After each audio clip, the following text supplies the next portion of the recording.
Hi guys, and welcome back to the channel, and welcome to the mini series. We are about 5 days before my track day on the 4th of July, and I have to get this track ready. Now, I've already said that I'm keeping this standard apart from an intercooler and a pulley. Intercooler's already on, and I've already stuck some track tires on it. Looking a lot better. They were fitted day before yesterday. There is a little bit of rubbing on the back, but very minor, but generally it looks a lot better on these tires. The last tires were 205, these are 225, and they were a little bit stretched before. There were also 4 different brands of tires, one on each corner, so that was no good. They were knackered anyway. So these have come off of the Volvo, which is just there in the garage. So yeah, the Volvo has given up those tires. They didn't cost me anything apart from the fitting. Yeah, so today, getting the car ready for the track day, keeping it standard, apart from I'm going to put the pulley on there and all of this as well. So maybe it's not staying standard. So if we come up to this end here, we've got a set of coilovers, brand new. These have been very kindly supplied by maxpeedingrods. So I've not paid for these. They have come to me to test. They've also provided these lower camber control arms. We'll be fitting both of these, and I will be giving these a bit of a review. These are their T6 version, so they are the more premium version that they do. Obviously these are relatively cheap in terms of suspension, so I'm not expecting absolutely amazing performance. They are not along the lines of, you know, Nitrons, ASTs, things like that, but out the box they look pretty good. These have got height adjustment. They also have damping adjustment, as you can see here, and obviously the suspension on the Mini is 22 years old, is completely standard, and these I'm hoping are going to be a bit of an upgrade to that. So thank you very much to maxpeedingrods for providing the coilovers and the camber arms. And yeah, when I take the car to the track, I will be giving these a bit of a test and a bit of a review, and hopefully they perform well. I will be completely honest,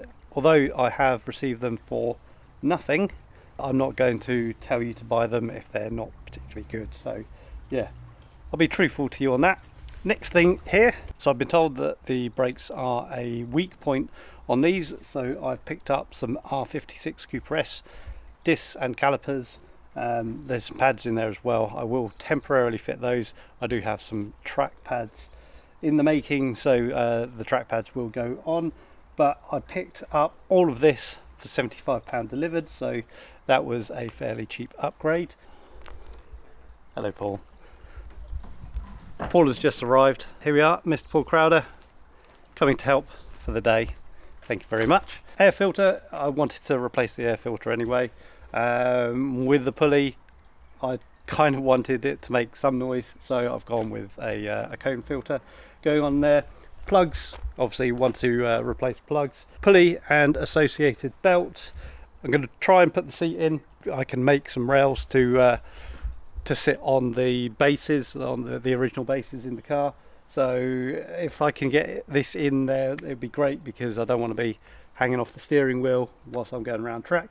And talking of steering wheel, yeah, I've got a Boss and a steering wheel to go in as well, and there's oil and a filter. Not really exciting that bit. I maintain I don't want to spend much money on this car.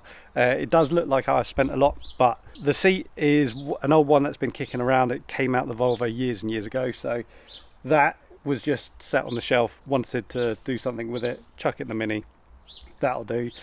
Same with the steering wheel. The Boss I think cost probably about 20 quid off eBay. I've already mentioned the pulley didn't cost much, 50 quid.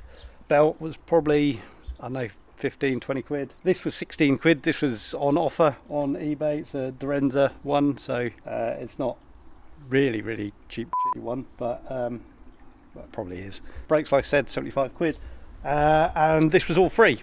I'm not going to be changing the exhaust. I do have somewhere in the garage a wideband air fuel ratio, so if I can get that in there before the track day I will, but not high priority. I suppose no time like the present, but to get this in the garage and start fitting this stuff.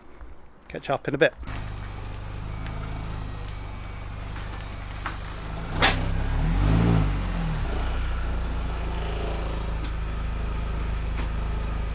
So we're about 45 minutes in. Paul is currently working on the offside front suspension and getting the brakes off. Fortunately, it just dropped straight off the hub there, so we thought that was going to be a bit of a nightmare getting that off, but over the past few days I have been dousing that with WD-40, but they look in relatively good condition, so I don't think they are the original, so maybe it's been done fairly recently. Oil has been dropped. I had to use a breaker bar to get the sump bolt out. It's looking a little bit wet under there. I think we might have a CV split or a previous CV split on that side. So I'll have a quick look at that whilst it's up in the air. But yeah, so far so good, all going well. Right, so a few hours in now. This side is looking not too bad. As you can see, coilover is in there. One thing to notice was the bottom of the coilover was slightly smaller diameter than standard, so we had to pinch this up a little bit tighter. I would have been happier if it were the same size and a tight fit in there, but it has done up. It's about 0.5 mil smaller on the radius, so 1 mil overall diameter difference. You can probably see there is excess thread sticking out the back of here. We weren't particularly happy with the bolt, so I've gone through, I found another 10.9 bolt, but it is too long. We've just sent it through there just to make sure it will work. I'm going to cut that down in a sec and then go on the other side. Paul's managed to get the disc on there, carrier on there, so it won't be long till this side is completely done. Less successful on the other side. So on this side, Paul went to undo it and straight away sheared off the head of the pinch bolt. So I've just spent the last couple of hours drilling that bolt out. Managed to get it out. It's taken a lot of time, but we're finally moving forward. So hopefully it won't be too much longer and this side will be done too. Right, so this has not been the most successful day. We do have all 4 corners on, suspension wise that is. So you can see in that. Coilovers on, brakes are on, coilovers on in here too. So all the coilovers are on, the front brakes are on now, and they are plumbed up, not been bled yet. That took some time because if you look in here, that fitting did not want to come off and it completely rounded. So I had to cut it off and put a new flare on it. So yeah, so that's done. Front brakes ready for bleeding. I've changed the oil filter, put some oil in it. You can see the intercooler's already on, but that was on before. Paul's gone home because he's been here all day fitting the coilovers. Thank you very much, Paul.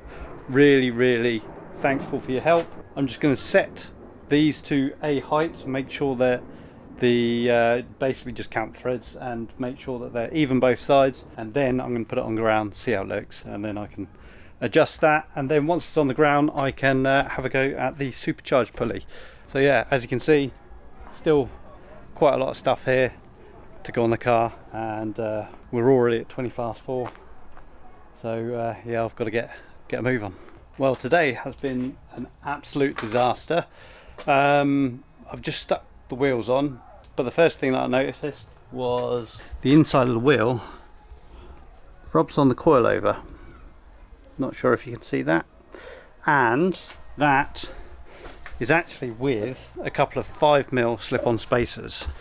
So I've got 10mm spacing on the front and it still rubs on this side. On the other side it seems to be okay with 10mm spacers. They're just spacers that I had laying around. They're not really for this car, they just slip on ones. So I've doubled up 2 5mm spacers, and the wheel bolts are just long enough to catch a couple of threads. So I won't be driving anywhere with it like this because I don't want to rip the threads out, and obviously I'm not going to be able to drive it anyway because it rubs on the coilovers. So I need to get some spacers, I need to get some longer bolts for the front. It's turning into such a nightmare, this car.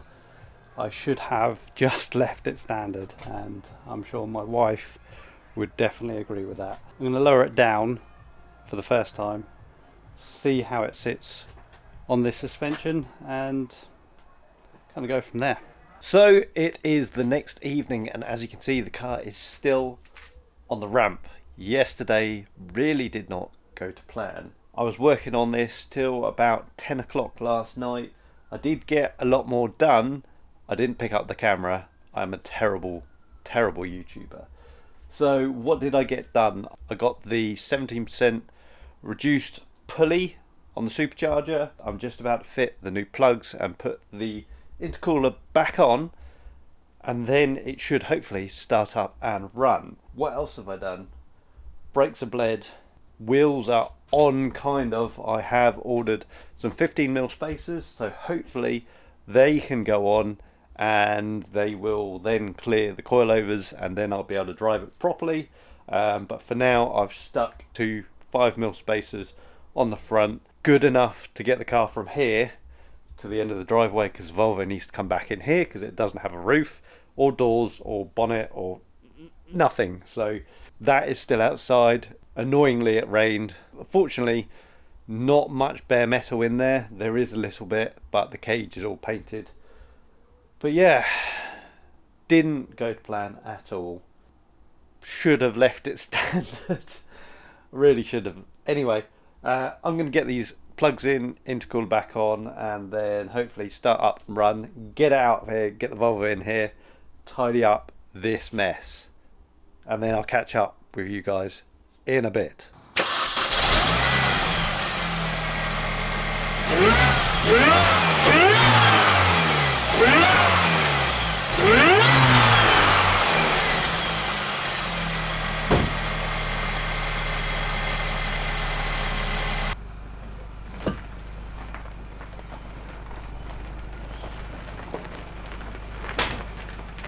Right, so that is enough for this video. I will go into depth about the coilovers because I think some of you might be interested. Installation wise, they are not a very polished product.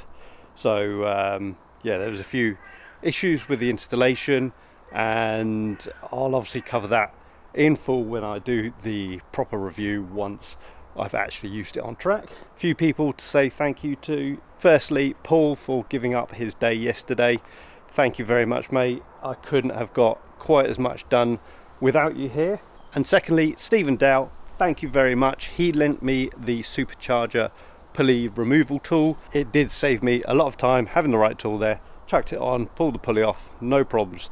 So thank you very much, Steve. Steve, you might know him from Tuning Shed on YouTube. He also runs a business down in the West Country called PVE, Performance Vehicle Engineering. Go look them up. They have dealt with these minis. He is actually building a twin engined mini, so he's done quite a few track days in these. So he's been giving me a lot of advice and information about these. He also raved at how good they are on track once you've sorted out a few of its weaknesses. Shut up! When I said I was getting one, he gave me a few ideas for some upgrades. Obviously, me being me, I did say it was going to stay standard. It didn't, because generally I'm a bit of an idiot. I probably should have left it standard. Finally, big thank you to Emily, my wife, for putting up with me. Basically, I said I was going to keep it standard. I didn't. Yeah, I think I pissed her off a little bit, because there's still a chance that this doesn't make it to the track day. I bought this specifically for that track day. Anyway, that's enough from me. I'll catch you later. See you in the next one. Bye. Well, would you like chocolate sauce with that, sir?